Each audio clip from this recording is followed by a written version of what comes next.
Good morning, good afternoon, good evening, and good night. Welcome to An Hour to Kill, a podcast where we take an hour of your time talking about horror and we slaughter it. I'm your host, Dorian Addy Brown, and I'm joined by the immortal Damon DB Weathers. Damon, how are you doing today, sir? Hey man, I'm doing good. Just getting home from work, so I'm ready to do this. Yeah, that's good. That's good. I've had a pretty slow day just preparing for this. This is our initial first ever episode, so thank you so much for joining us today.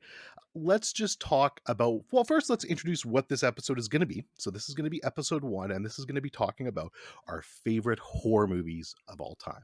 That's right, we're starting off big right away, so we're excited about that. I think this is going to be a great way to kick off this series. Now, I should say it is favorite horror movie of all time. I know myself personally, and I'm pretty sure for you too, Damon, we could have Mhm. picked like what, 3 or 4 picks here, 5, 10. Oh, I teeter-tottered. Yeah, at least 5. At least. Yeah, there's lots of choices it honestly could have been. We narrowed it down and then picked one. Doesn't mean there's lots of incredible horror movies out there, but we picked one and we think these are great movies to talk about and great for an initial episode. And then, yeah, every episode will have a different theme with it. So that's going to be really fun. Obvious, we're just stating here too ahead of time, we're going to be spoiling the absolute ever loving shit out of these movies. So if you haven't seen this movie, specifically the ones we're about to announce, it's up to you. We're going to have timestamps. You can listen to one, you can listen to both, you can listen to neither, but we will be absolutely destroying these movies with spoilers. So if we mention a movie and you're like, oh man, like I want to watch that movie one day, cool, but maybe skip this because you're not going to want to hear that. Right? All right. Yeah, but save Perfect. it and listen to it later. Exactly. Once this should be the motivation you need to watch the movie, right? Watch more Like literally, movies. like exactly. Watch more movies, watch these movies specifically, and then you can fire up the podcast. So, what we're going to be doing is every episode, we have 1 hour to discuss 2 topics. I will get half an hour for my topic. Damon will get half an hour for his topic, and we'll just talk about them. Favorite horror movie of all time is what we decided on today. Before each episode, I'm just going to do a coin flip, and that's going to determine who goes first. I did win the coin flip, so I will be going first. But first, let's announce what our movies are. My movie was Hereditary, directed in 2018, of course, by the incredible Ari Aster. Damon, what was yours? I'm going Dawn of the Dead, the original 1978 classic by the one and only George Romero. Yeah, you can't go wrong with George Romero, man. Talk about a legend. Oh So, yeah. we are going to start the timer here shortly and get into this. You ready? You ready, Damon?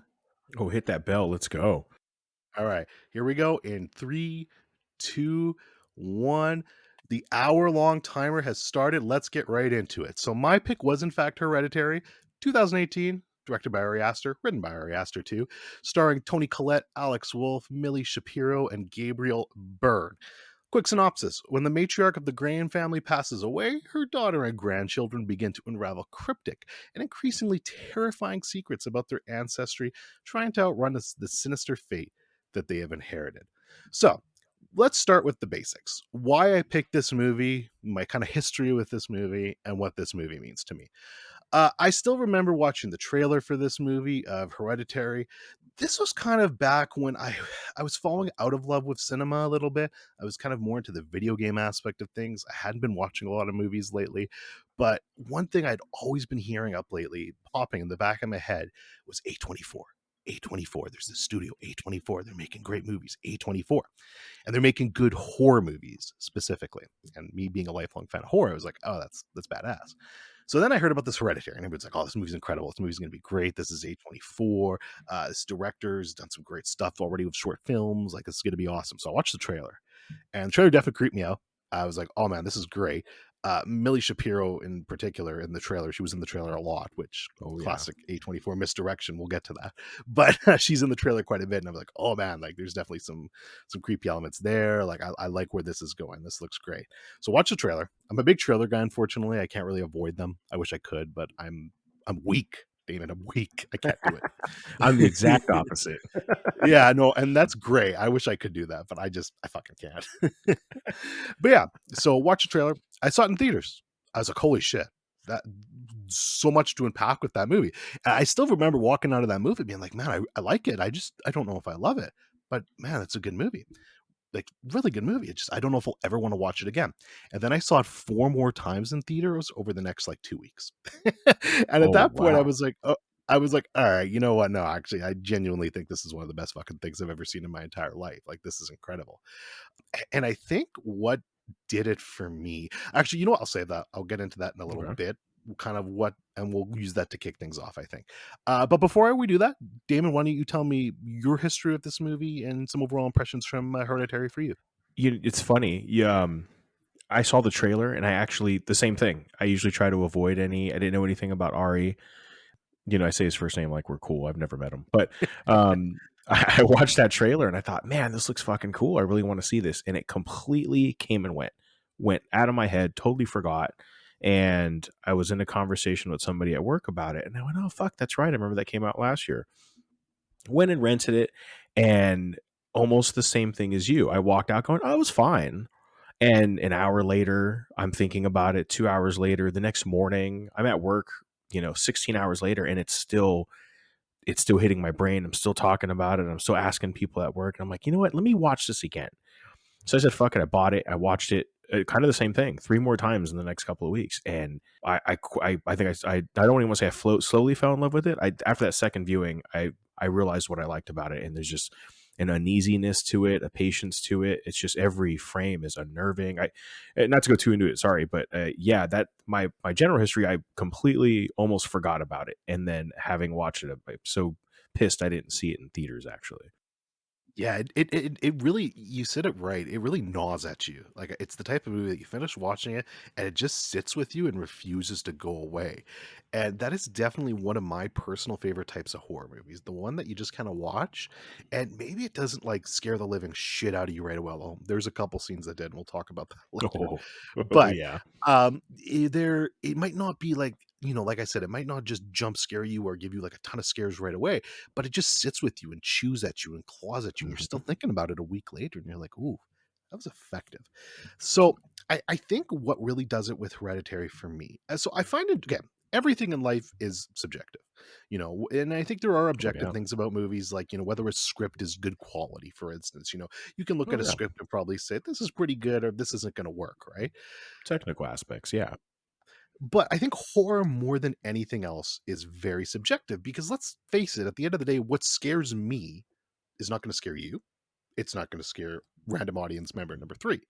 It's very different. We all have different, very personal fears, beliefs, and everything like that. A good example of that is It, for instance. I love it, but I'm Mhm, fucking yeah. petrified of clowns. I can't Oh, stand yes. clowns. If you think clowns are goofy, you can still probably get some enjoyment out of it, but it's probably not going to scare you. You know what I mean? Oh, yeah. So, yeah, it's going to be a completely different experience for you and me. What I love about Hereditary and in general Ari Aster, what is something that everyone, I don't want to say is scared of, but has a personal feeling with? And that's family.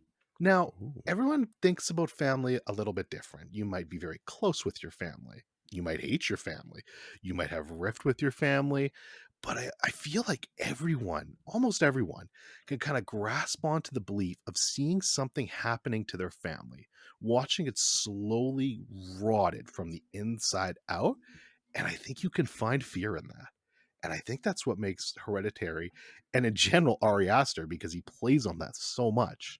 I think that's what makes him fucking brilliant personally. What do you think about that? Oh, man. I a lot of what really gnawed at me about that was exactly that, and the relationship with Annie, the Tony Collette's character, and Alex Wolf's character, Peter, because I'm close with my mom, and their dynamic from the start is so tense and weird, and there's a really odd layer of animosity there that you kind of pick up on more and more as you rewatch it, and for some reason that kind of terrified me more than anything was her and her relationship with him, and even her dreams about him. Absolutely. And it's funny, you picked up on two of my earliest notes by mentioning Tony Collette, of course, as Annie, and Alex Wolf as Peter. To touch on Toni Collette, first of all, let me just get this out of the way. The fact that she wasn't nominated for an Oscar for this role is Oh yeah. insanity, in my opinion. Now, I understand the Oscars are what they are. You're usually not going to get the right person winning. Although, shout out Brendan Fraser, love that man. Oh yeah.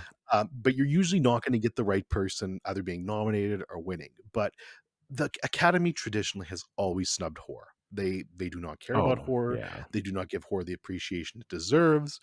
And the fact that she was snubbed, Toni Collette's performance in this movie is incredible. It's one of the best female Oh, performances I've probably seen in a long time. she is insane in this movie. The the dining room scene alone, Oh or my the god. dining room, Oh my the dinner god. table scene. It's so good. We my wife and I still we still yell at each other sometimes, jokingly, of course. Don't get me in trouble. With the you're looking at me with that face on your face. Oh It yeah. just I think I have that literal fucking face on your face. Yeah, I literally have that note in my note. I feel And like just she had to have just totally ad libbed that.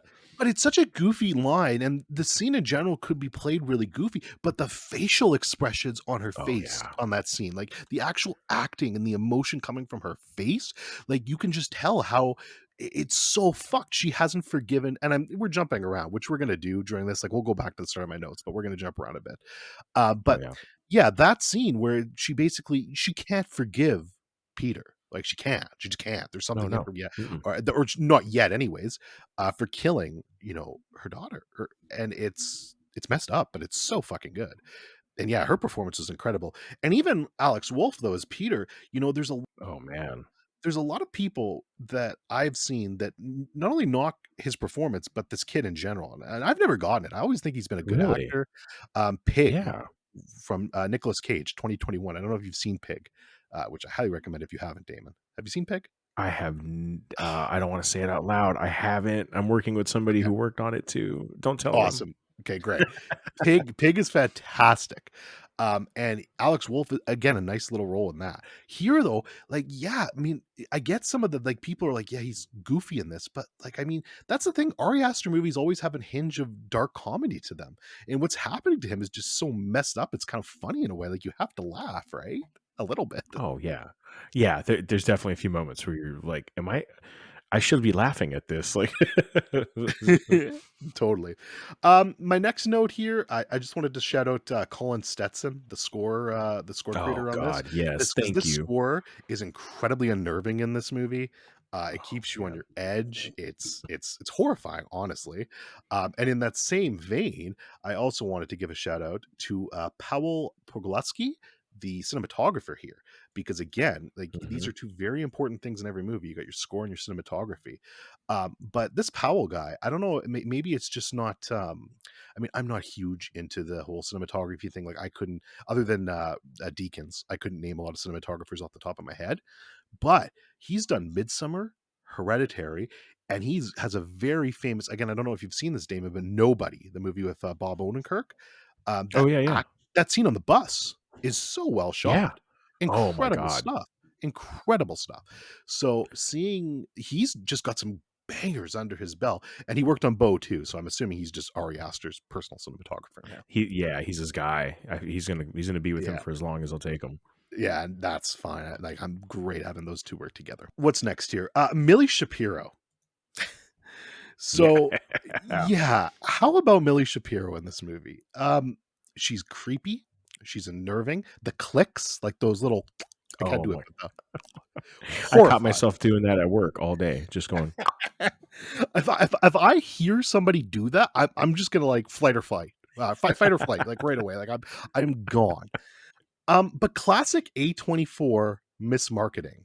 "Oh Having yeah, her being all over the trailers, you think she's going to be a massive part in this movie, and then what is it? Half an hour in, 40 minutes in, her head's gone. at She's done. best, yeah, 30 minutes tops." What did you think of that? Like that whole scene, that whole part with Millie Shapiro, and just her performance in general? I fucking jumped out of my. We watched it at home, and when the whole sequence was going on, and they're driving, and you see that pole, and it cuts to the shot that's fixed on the front fender of the car, and it's the tire just skidding. Yeah. I fucking jumped out of my chair and went, "Holy shit!" Ran to my controller, rewound it, and watched it about 5 more times. I mean, sadly, that's not because of her performance. That's just because the gag was really great. But Yeah, she has such a great, what fits this movie, a great unnerving quality yeah. that, and it's in her eyes. Like, you really catch a lot of it when she's in class and she's working, and she's not doing her test, and she's playing with her toy, and the teacher talks to her, and she just has that look in her eyes, like she's oddly terrified, uncomfortable, doesn't want to be there, but knows what she's doing. She's just something about her that she's just as sticky as the rest of this movie. Yeah, her like the casting, absolutely perfect. Like you could not have had more perfect casting with her for sure. And yeah, she's terrifying, man. Like, and just that twist, that's like I just did not see that coming at all. And then you get one of the more horrifying shots in the movie, just her head with the ants and the flies Oh coming out of man. it and just rotting away while she's still fucking screaming, like just the grief because her mother had just died and now her daughter is dead. Horrible. Like just fucking horrible, And man. and Alex Wolf's just complete shock and half stoned, but just driving home and going to sleep. I Or love not that. even going to sleep, I'm sorry, laying down, and then until you hear her fucking visceral scream in the background, I just, my gut sank when that whole thing finished off. Yeah, I absolutely love his reaction to that though, because I feel like it's a very human, realistic reaction. Like, how would you're high out of your mind, you've just killed your daughter, or you've just killed your sister. How would you react to Yeah. that? Like, I would be fucked mentally. Like, Yeah, I would just be 16-year-old kid. fucked. Like, and I get it. Like, yeah, call the police or whatever, but he's not thinking straight at that point, man. He's fucked. He's gone. Oh, yeah. Yeah, So I can't even imagine being in that situation. no, absolutely. A couple more notes here. I think it's very early on into the movie. You kind of get that one, like, and they don't do this often, very little actually, but that you get that creepy shot of when Annie thinks she sees her mother, and her mother's kind of grinning at her in the darkness. Very Oh, creepy. Love yeah. that shot. I think we talked about this earlier, but I just love how this movie starts off very slow in a way, and it just keeps kind of building and building and building, and the Mhm. dread grows and grows and grows until you get this just fucking bonkers ending, which of course we'll get to. But I loved it. I just have to shout out every time Ann Dowd. I love Ann Dowd. Oh, That's yeah. it. She plays Joan here. The Leftovers, for anyone who doesn't know, is my favorite television show of all time, and probably one of my favorite pieces of media, just in general. I fucking adore that movie. It's incredible. So I love her whenever she's in something. She was great in Mass as well. Have you seen Mass, Damon, Oh, from no, I haven't. 2021? Great, great movie. Can't recommend it enough. Ooh, Very, very adding talky, it to the list. talky, very drama, but good stuff. By the way, this podcast is literally just for me and Damon to find more movies to watch. That's all this is. So, Oh, oh, abso-fucking-lutely. but yeah, so we went over the trailer shot, the headshot, and then I mean, the next note here is the dinner scene. We already touched on that, but how incredible that is. So good. Like maybe the Can best acting in the movie. Like that scene's just incredible. Like it's so good. and across the board, I mean, Gabriel Byrne, just Yes. looking at him and you're like, this poor fucking guy is caught in the middle of this whole situation, and he's not given any time to grieve either. It's his daughter just as much as it is hers. Granted, yes, she birthed her, but he's a father. He has no time to grieve. He has to worry about his wife not killing his fucking son, and the shock that his son's going through. He's trying to be a father while just not having that time, and you just see it in his face as the movie goes. And I feel like not enough people give him his roses for this. He's so fucking good in this. Well, it's funny. I have a note, two notes later. Gabriel Byrne is just as great here too, underappreciated and understated in this movie. Him just slowly Yes. getting more and more tired of Annie's bullshit as the movie goes on is both darkly funny and Yes. heartbreaking. Very, And yeah. yeah, no, you're right. Like he has a very good performance here. Just it's not as flashy, but it's solid. And yeah, just him slowly just being like, "Oh my god, my wife is going nuts, isn't she?" And slowly kind of coming to that realization. It's tough. It's definitely tough, and he does a great job Yeah. with it. One thing I wanted to call out, and again, I don't, I quite, I'm pretty sure, like, I mean, I don't want to say anything is ever on purpose because I never know the intention. I don't dive that deep into stuff, but I feel like this is on purpose. But there's so many shots of this movie that feel like you're peering into a dollhouse. That you're kind of peering into their Yes. house, and I gotta feel like that's on purpose because of the whole theme too of like her building the replica houses and stuff like that. But, I love that. And it also reminds me, like, I'm a big fan of movies, Damon. I don't know if you like this or if you know what I even mean by this, but I love it when a movie shows you a scene that feels too personal and you shouldn't be there for it. And you The shouldn't be. example Yes. Yeah, like, the example I used was Autumn Sonata from, Ingrid Bergman, that scene at the Oh, end. yeah. Um, yeah, and you're just like, "Oh, I shouldn't be watching this right now." Yep. And there's a lot of that in Hereditary, so I think that's why, I really appreciate it. I feel like you're reading my notes, and we didn't even talk about this before we started this, which is amazing because I had the exact same note about especially that, but about the miniature work and the match, like even the very opening shot, the match cut, Yes. the shot where it's pushing into the small room of her thing, and then Gabriel Byrne walks in, and it's very stage play, and but they have Yes. a bunch of those. The transitions are like that, going down into the ground at the cemetery, and just all of that is amazing. Yeah, I feel like from minute 1, you're just getting incredible shots from this movie, which again, I'm not a huge like, I appreciate cinematography. I can notice it when it's good. Um, and in Hereditary, it's excellent. Like, it's very noticeable to me, Oh so yeah. I definitely appreciate that. Here's another note. Is there anyone better at doing horror in broad daylight than Ari Aster? Oh, Jesus Christ. No kidding. Between 2 movies in, and he's got the crown already. between this and Midsummer, yeah, like Midsummer especially. But yeah, he's just so good at creating dread and creating fear when it's daylight. There's no darkness, there's no blackness. He doesn't need the tricks of that stuff to scare you. And It makes those nighttime sequences so much more scary. He's setting you up to feel like I'm just never safe because it's broad daylight, and then you get to those sequences where the mom or the weird, oddly naked people are creeping out of the dark, and you're like, "Fuck this!" It's it's just it makes it so much more effective. Is that juxtaposition of the two? It's insane. absolutely, I totally agree. The death of Steve, that scene is still gets me, and it's kind of Oh funny, yeah. but it's so messed up. Like, she kind of grabs the book quickly, chucks it in there. You expect her to blow up, and then nope, Steve, poof, on fire, dead, gone. And it's just like, obviously that's the breaking point. That's the end. She's done, and her eyes glaze over shortly after that. But that's another moment in this movie when I first watched it, that just totally caught me off guard. I was like, oh man, I didn't expect that. It's poor Gabriel Byrne. Absolutely. Oh, by the way, here's one mess up, which we'll fix this. The show's going to be a work in progress, folks. So, bear with us a little bit.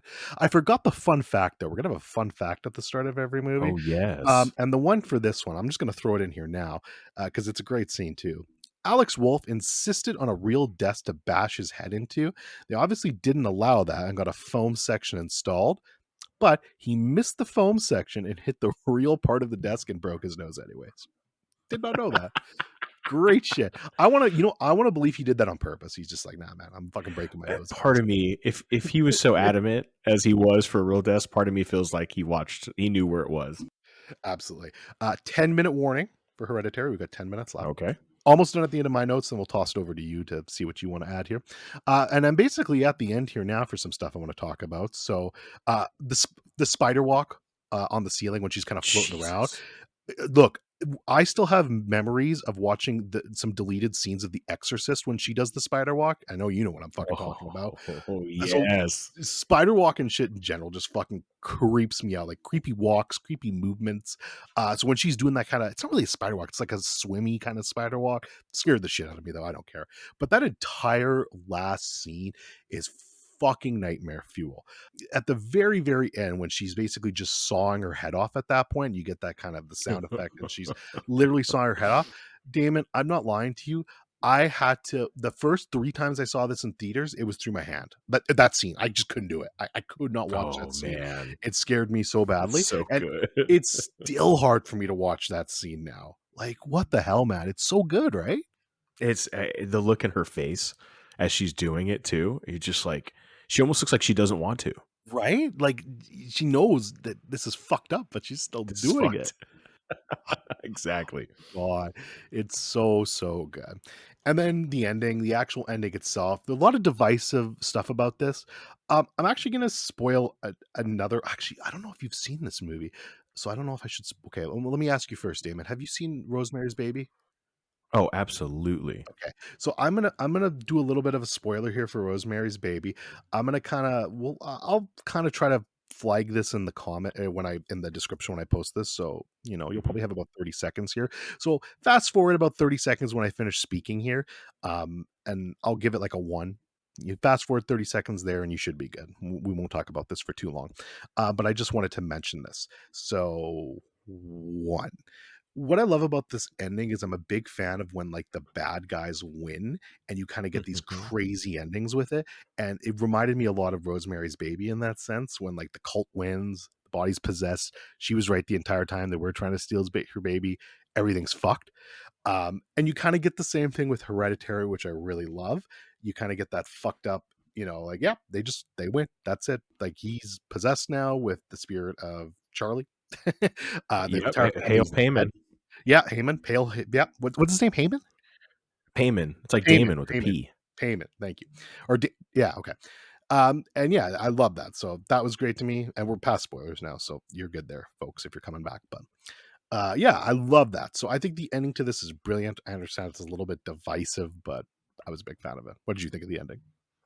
Oh, I adored it. I remember trying to figure it out, and then after several watches, you kind of okay, I got it. I think I followed this right, but I loved it. I'm the same thing. I just like when I like I like that he's kind of fucked. That the bad guys won. Yeah, no, exactly. And it is really it's messed up in a way, but it's funny. Again, that's what I love about Ari Aster's movie. It would be funny if it wasn't just so horrifying. And I think horror and comedy go together better than any other genre. Even when it's not purposefully comedy, you just kind of get that pitch black comedy, which is why I'm Oh so yeah. fucking excited for Beau Was Afraid. But that's a whole nother story. uh, but yeah, so those are basically covering my notes. We got about 6 minutes left, so if there's anything you wanted to touch on, Damon, with your notes, and let's dive into it. I do want to bring up there was a few things that I caught rewatching it again. I used to always think that Alex Wolf's casting was a little weird, and I get it; it's a movie. Nobody has to look like, but Molly Shapiro could pass for Tony Collette's daughter, you know. But Alex Wolf, for some reason, just never made sense to me. He's got thicker eyebrows, just I mean, different complexion from Gabriel Byrne and Tony Collette. But I started thinking about it as I watched it again, and her absolute just disdain for him and her dream about I didn't want you.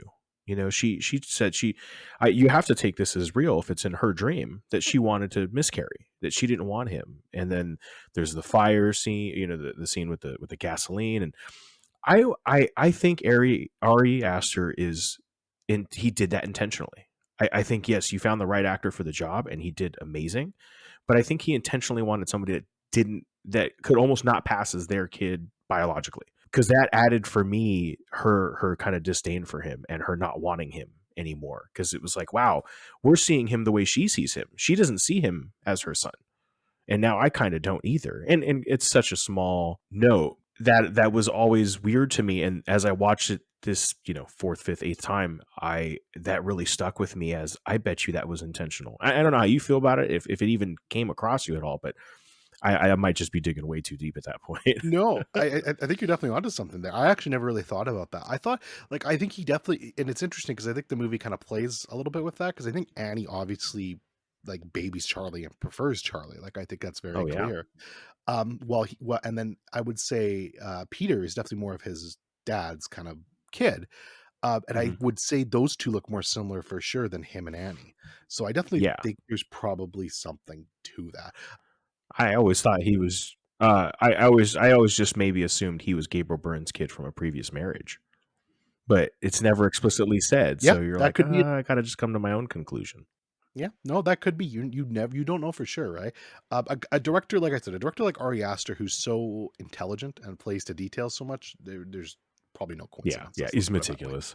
I'm sure that was thought of. Yeah. You got anything else on there? We got 3 minutes. I love the witchcraft aspect of it. You don't see a lot of good movies about witchcraft, especially not in the last 20 years. Um, even what's her name? Standing across the street trying to banish. Or is she banishing the demon? Is she Yes. calling it to him, Xanthony, and then eventually you get payment, and Yeah, all of that. I love that kind of stuff. It's like Autopsy of Jane Doe. Like I love when it's told that way. yeah. I think that was with Anne Yeah, Dowd with too. Ann That Dowd. scene, that is a great scene, and another example of being Another example of being in broad daylight, and we're doing creepy shit. Oh, I love too that scene where he's smashing his desk when he kind of looks into the mirror, and you get the Oh reflection of him yeah. grinning back. I know that's kind of a trope, but it's creepy. It always gets me. And the kid's got a Oh creepy yeah. smile. What can I I say? Like very Yeah, expressive. So he's great. Yeah, I just he had a good year that year too. He was in a few things, but and if I remember correctly, he has a twin brother. I could be wrong. I might have to double check that, but I feel like oh really? I saw that somewhere that he does. So he even creepier. Well, that's really interesting. I did not know that. But yeah, no. So, well, we're at the last 2 minutes here, so we'll kind of wrap it up here with some closing thoughts on Hereditary. But that's why Hereditary is my personal favorite horror movie of all time. Again, there's so many more I could have gone with. I'm a big fan of Rosemary's Baby, which I mentioned earlier in the spoiler. It's one of my favorites. The Shining is a classic for me. What else do I have there? The Exorcist. I think we both Oh, consider The that's Exorcist actually, which should show you what a fucking stone cold yeah. classic that is. But but yeah, Hereditary. And I think it not only is it a great movie now, and I think it's incredible, and it's my favorite horror movie of all time. I think it's really going to age Mhm. like a fine bottle of wine, man. Give that another 20 years. I think that movie's going to be looked at very, very fondly, which I don't understand. Midsummer gets a lot of hate. It doesn't get nearly a lot of the respect of Hereditary, which I think Midsummer's incredible too. But I think a lot more people are high on Hereditary, and I think it will continue Yeah. to grow in thought. I agree. I my biggest beef with a lot of modern film is that it's just not sticky. You don't 20 minutes later you don't remember it. And the fact that this gnaws at you and gnaws at Yep. you, I think that's what's going to help it stand the test of time. It's memorable. You can look at all the technical aspects, it's shot beautifully, production design's great, performances are great, but there's just you got to have some kind of talent or something there that gets people stuck on it, and it's not quantifiable, you can't explain it, but fuck, this movie does it in spades. That it does. Ari Aster, man, please, if you're listening to this, which if Hey, you are, wow. man, hit me up. Holy shit. But, Ari, get some therapy, my friend. Please, for the love of God. I don't know what is going on in that mind of yours. Get a little bit of therapy, but keep creating Yes, shit like please. this because you're probably one of my favorite directors out there. All right, with 15 seconds to spare, we are going to swap now. Damon. So I picked Dawn of the Dead, 1978 classic, of course, starring my boy Ken Faree. He's not the only one in the movie, of course. You've got David MG, Scott Reininger, Galen Ross, and that's kind of your main cast. You've got four people holed up in a mall, right? So a quick synopsis of the film, and I'm pulling this from online, right? During an ever growing epidemic of zombies that have risen from the dead, two Philadelphia SWAT team members, a traffic reporter, and his television executive girlfriend seek refuge in a secluded shopping mall. Because, when there's no more room in hell and the dead will walk the earth, where the hell else are you going to go?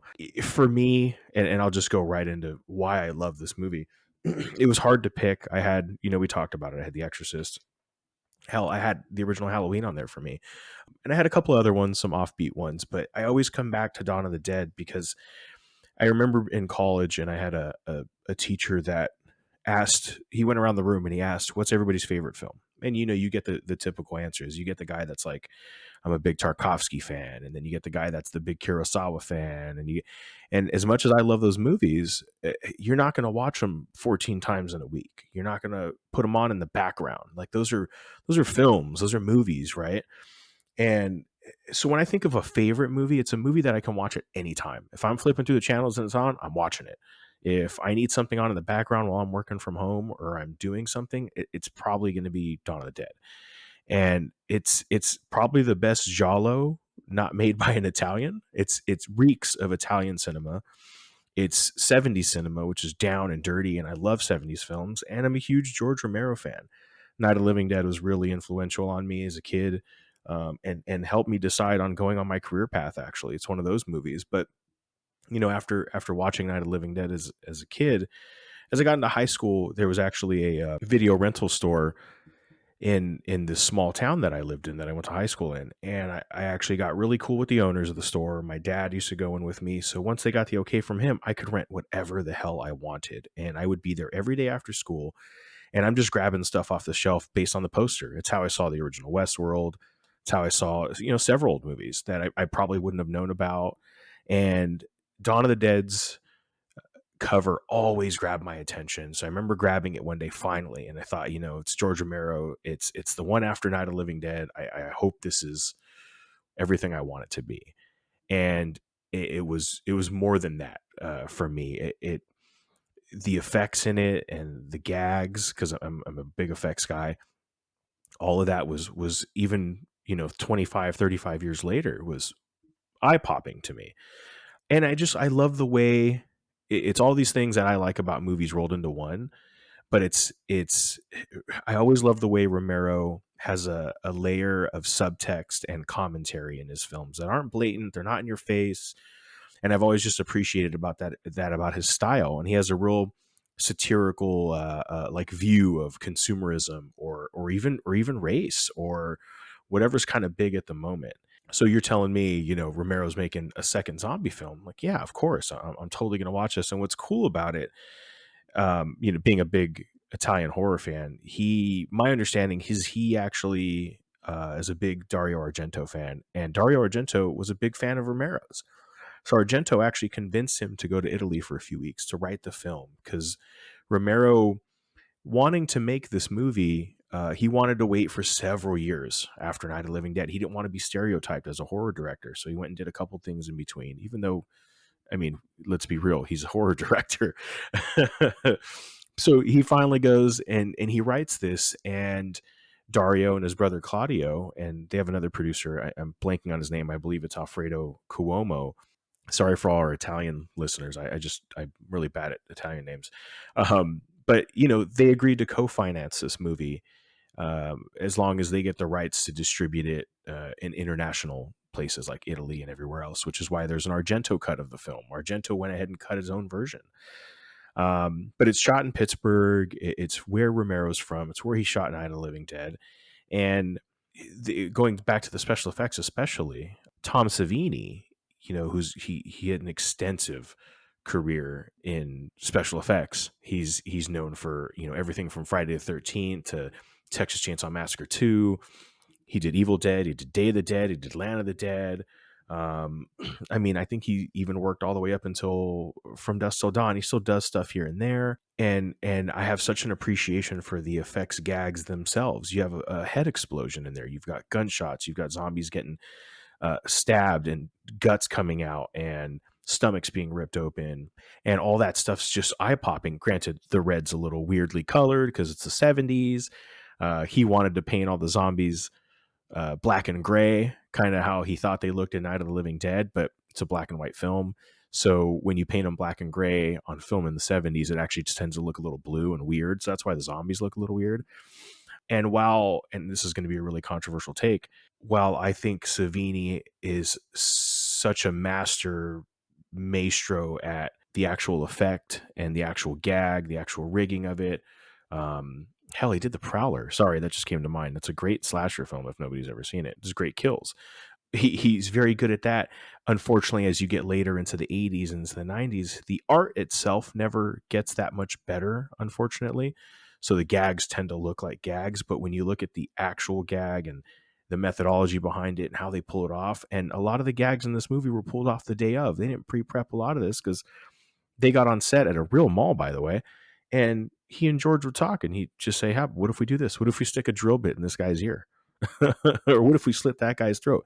And they were just prepping stuff, on the day. And I have such a respect for that, and a love for that kind of filmmaking that I feel like is lost today. All in all, it's just it's a comfort food movie for me. I can put it on in the background anytime.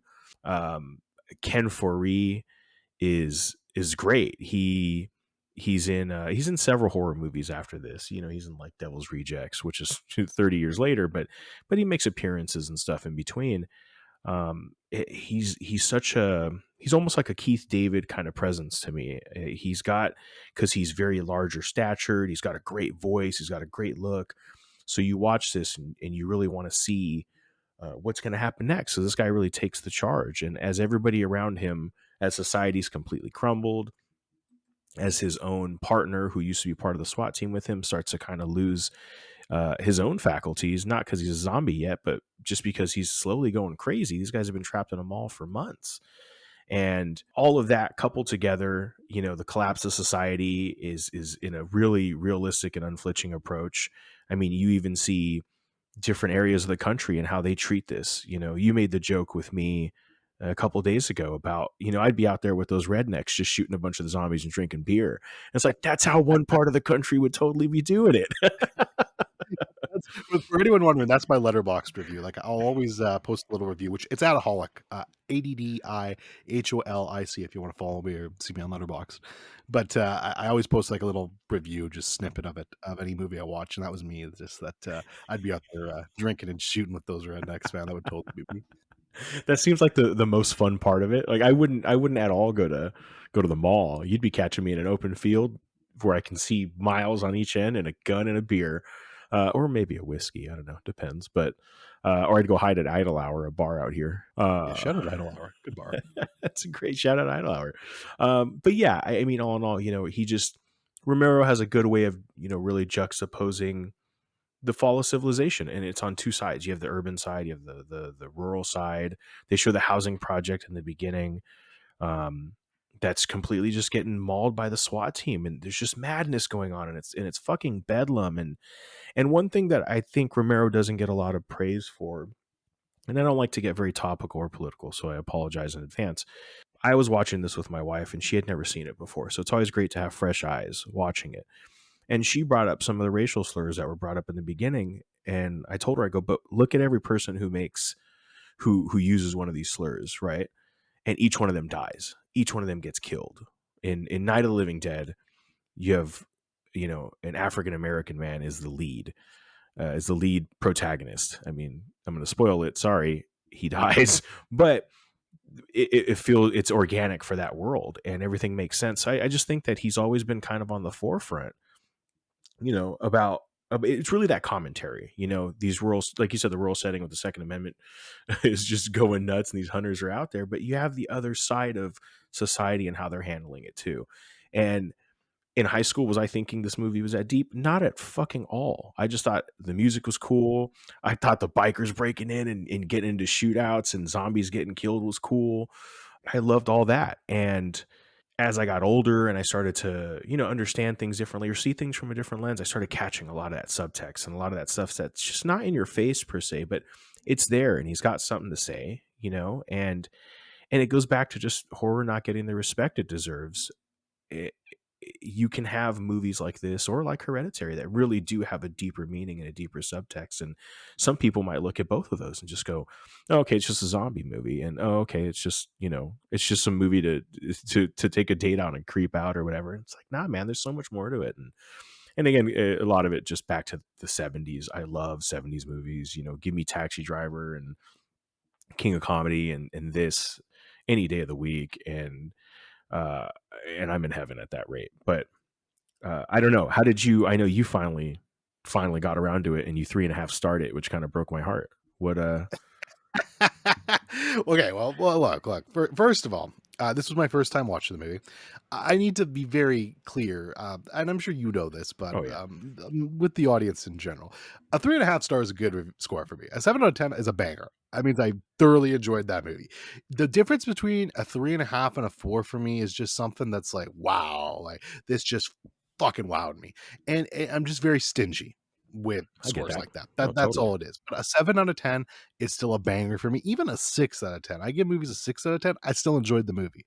When Oh I yeah. get down to 6 out of 10s, I'm probably not rewatching You're it. just not rewatch. But a Yeah, I get seven that. out of 10, rewatchable for me.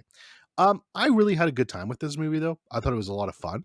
It was very different than I thought it was going to be, which I found interesting. Oh okay.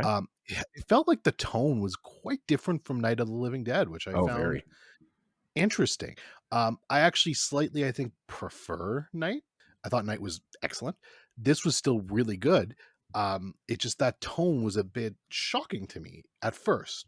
Once I settled in and I kind of was like, okay, this is where we're going with it. I had more fun with it. Like everything that happened at the mall was a lot of fun. Like just some of the exchanges between these characters are great. The opening, like you said, though, was certainly memorable and very deep. And I think what they were trying to tell with that message, them, just going to this low income housing and all of these people just have turned into zombies. And they're like, well, why are you hiding them down there? Well, because we don't, they're still they're still our family members. They're still our loved ones, and Yeah. I thought that was a really cool scene, and I liked it set the tone for the movie Yeah, it really does. really well. I did make a note. I thought it was funny how you're right. They're dropping n bombs and slurs, pretty goddamn early into this movie. And it was like, well, that's the '70s for you. It's But you're yeah. right. They did die, and Eh, at least there was definitely that part of it for sure. yeah. Oh, But yeah, no, absolutely. I definitely had a good time with this movie. Oh, and by the way, I had no idea Goblin did the soundtrack for this Oh, movie, but yeah. going into it, so that was a pleasant surprise. I promise you, Argentino and Goblin will be mentioned on the show again very soon. Oh, a But lot. I absolutely adore those two, and especially Goblin's scores. So that was a surprise, and this score was every bit as quirky and lovely as I would have wanted from a movie like this. I thought it was phenomenal. So that means you actually watched the Argento cut, because the Argento cut has the score composed by Goblin. The Oh, theatrical that's US cut, interesting. yeah, the theatrical US cut is just like stock music and stock cues, Oh, so I watched a good and version then. so you watch the probably the best version. I Oh, mean, that's great. You know what's funny, Damon, is I can't rent this movie in Canada. So you know this, the oh audience yeah, doesn't. hmm, So there's no way for me to rent this movie or really legally watch this movie in Canada without buying like a $100 eBay copy. Like it's not even on Amazon to buy like oh a Blu-ray or jeez, 4K of this. So, I actually searched it in YouTube, and somebody had uploaded a full basically 2.5 hour, extended unrated cut. So that's the one I watched, oh and I okay. guess that was the Daro version, with that music, and yeah, Thank you, YouTube. I don't know what the theatrical US release was, but I definitely think I got the better version because I fucking love Goblin scores, so Oh, that's you awesome. you totally did. I mean, the music alone, it's yeah, exactly. It's I love Goblin, I love Argento, but and just thinking about it too, one of the I had a fascination. This was a movie that kind of led into that fascination. I had a fascination especially in high school and early college as I was really opening up my palette more and watching more stuff. I started loving finding movies that were part of like we had Satanic Panic right in the 80s, but in the UK they had the video nasties, right? The moral panic, and this was given a X rating off the top. I mean, they were like, "This is an X rating. This is a video nasty. Nobody's watching it." And my fun fact for this movie, which I didn't open with, was We're this both was bad. actually yeah yeah we both suck. What are you gonna do? This film was actually banned in Australia until 1986 because Yeah, be shocked, everyone. Be shocked. yeah wow, who would have thought, right? Australia, but to be banned for nearly 10 years is like wow, holy cow. And then you watch it now, and by today's standards it's It's fairly not that bad. mild. Yeah, it's fairly mild. One thing I want to mention quickly, sorry Yeah. if I'm interrupting. You actually mentioned it earlier. The whole zombies looking weird. Very interesting story because I was kind of wondering that. I actually liked it though. I dug it because I feel like zombies, they're like the generic look for them is boring. I'm sorry, Yeah. it's so boring, and I'm so over zombies. So this was like at first I'm like these fuckers are blue. Why the fuck are they blue? But I was like, it's kind of cool. It looks like the life's been taken out of them. Like they look a little bit unique and different. You could still tell which ones are their zombies. They don't look all grotesque though. I was like, no, I dig this. So I didn't know that was why that they were trying to do a black and gray thing. But yeah, no, I actually ended up at first I was like, I don't know what this is, but I dug it. Oh yeah, and it's cool because because Flyboy, his look when he goes zombie and the elevator opens and he's walking with his ankle all fucked up, but that whole just that shot of the elevator opening and you have that close up and then it cuts to the wide of him standing there is such a iconic shot. You anybody who sees that knows that's Dawn of the Dead, knows what it's from. Well, I mean, I like to think that at least, but it's so synonymous with the film and just man going back to like it's in a mall. I mean he's really just satirizing complete society, especially at the time, and how big consumerism was, right? I mean they went to a fucking mall and you have those great scenes of them, they're nobody has any of these material trappings anymore, but they're there and they're dressing up in fancy clothes, they're wearing jewelry, they're eating good food, and they're still doing that even though this is about survival. And it just kind of goes to show where at least American culture was at the time and kind of still is. That's why I think it also has stood the test of time because some of that some of the satirical stuff and some of the commentary still really rings true to now, and maybe even worldwide at this rate, not just in America. No, I totally agree with that. Although it is funny, I actually have one of my notes here. One of the more interesting things I found, because again, I just recently watched Night of the Living Dead Oh yeah. for Halloween last year. I found it interesting to me, and this might sound insulting. I totally don't mean it as an insult, though. So let me clarify that. Uh-oh. It feels like Dawn of the Dead, almost to me, was more of a product of its time, the '70s. Still a great movie, Oh but yeah. I definitely felt that '70s on it. The Night of the Living Dead, which is interesting to me, because Night of the Living Dead's even older, but it didn't feel as old to me, which was weird because the black and white, the effects, but I don't know. There's just something about that movie that just felt, I don't want to say fresher, because it just feels like I could see that. Not even that I could feel stealing now, but Dawn of the Dead just felt like, yeah, that's a '70s movie, and I love it. With it's good and bad, like it's the '70s. That's what it is. You're getting the good and the bad with that. Where maybe just things were a little bit different in the '60s. You know what I mean? Oh yeah. No, I agree. I mean, I think a lot of it goes back to how it was made. I mean, it was very, yeah, it's very low budget. I mean, they're using actual cow guts for some of the gags, and but in black and white, the rural setting, the one location, I think it really lends to itself to being to standing that test of time, to being a little more relatable across a longer span.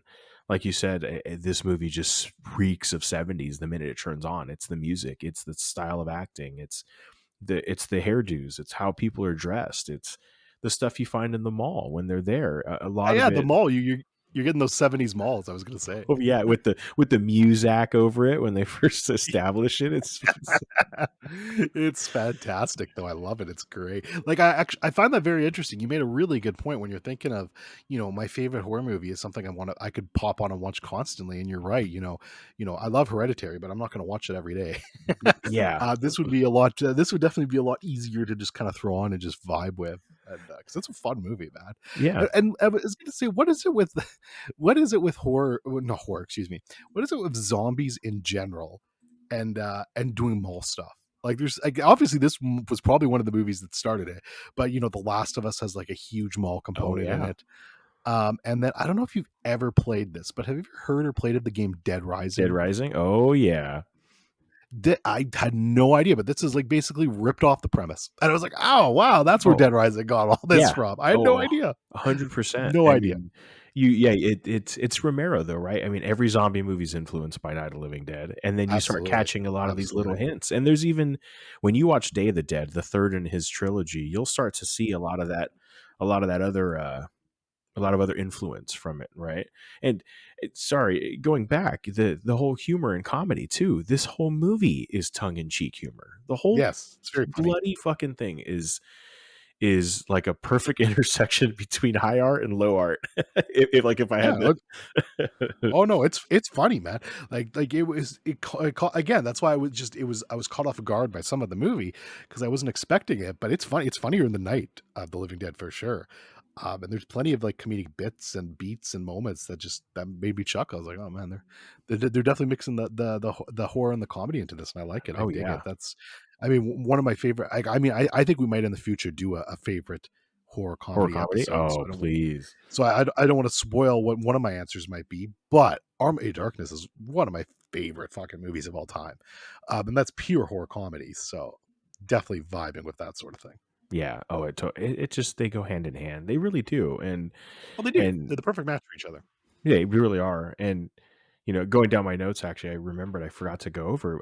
Another thing I really like is the ending is pretty ambiguous, and I love open endings. I love ambiguous endings, and it's actually wasn't the first ending they were going to go with. The alternate ending that they were going to shoot, from what I remember, I'm really going based off memory here. Peter and Fran end up having to kill themselves. I think Peter, I believe he shoots himself, and I believe Fran runs into the helicopter rotors, or something happens where she gets killed by the helicopter rotors. Um, and I have to really double check when that movie was that John Landis was making, where those two kids got killed by helicopter rotors, to see if that was Oh a yeah, it's if horrible. that was if that Yeah, was intentional. But I've always heard that through the after that happens, that the end credits would have shown the chopper running out of gas, implying that if they would have escaped, they would have plummeted to the ground. But it's just that's the actual ending. I'm sorry, but it's it's just unsettling. It's like, man, it did, it's ambiguous enough to know that, or to feel like, if they landed, did they land safely? Did they get away? I mean, the whole world's filled with zombies. It's a pandemic, and just that uncertainty of the future is kind of a perfect ending for a zombie movie, if you ask me. um, it's really a memorable final scene that even if I have it on in the background, I'll I'll stop what I'm doing and go, oh shit, yeah, and I'll watch that part. Just something about it. I don't know what it is about ambiguous endings, and especially that one that just I really really love. I don't know how you felt about the ending, but Oh no, I'm all for ambiguity now, which if certain people are listening to this podcast, they're gonna tear their hair out. But I'm a big fan of ambiguity and ambiguous endings, and this definitely felt like a good one. Just a quick heads up, we're 6 minutes left. 6 minutes, okay. But yeah. But the ambiguity of this ending, I thought was great. It fits a zombie apocalypse. What I really liked, kind of working into this, was I just liked watching the news station broadcasts in this movie Yeah. and just watching it slowly break down further and further as you could tell society was going more and more to shit, Hmm. basically. And then at the end, you're just left with like barely representing like a professional broadcast, Oh and it's yeah. more just like everything just fucked The at that dude point. with the eye patch, his hair is all fucked Yeah. up. Yeah. And then it's just clear that like, okay, and then they get to the chopper and you're like, yeah, they're probably gonna die. Like I doubt they're gonna survive much longer. That chopper's probably doesn't got much fuel and there's two of them left now. Like, Oh yeah. I don't know, man, but it's cool. Like I did dig that, and I don't know. I think I like that better than just watching them die. I think, but Yeah, different I stroke. do. I definitely do. I mean, I'm with that at least. I definitely do. Yeah, absolutely. Uh, Let me just check my notes quick, see if there's anything I Sure. wanted to throw in here because we're almost out of time. I think I've gone over most of it though.